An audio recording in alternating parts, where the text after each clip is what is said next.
balik lagi kita di Gerebek. Pemirsa, sikok warung bakso Punyo Joko di Jalan HS Simanjuntak, Batu Rajo angus temotong. Kemotongan tersebut terjadi pada Kamis pagi sehingga mengheboh ke warga sekitar.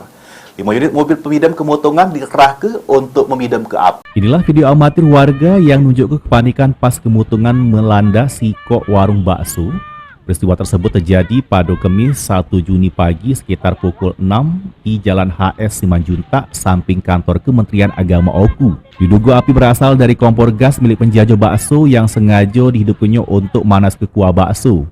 Namun diduga api nyamber barang lain sehingga api cepat membesar. Sedikitnya 5 unit mobil pemadam kemotongan dari Posko Batu Rajo Timur dan Batu Rajo Barat dikerahkan untuk memadam ke api. Tak lama berselang, api bisa dikuasai dan dipidam ke.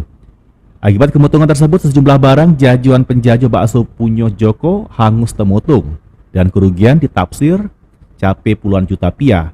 Kasus ini masih diselidiki pihak kepolisian. Ari Pranika, PAL TV.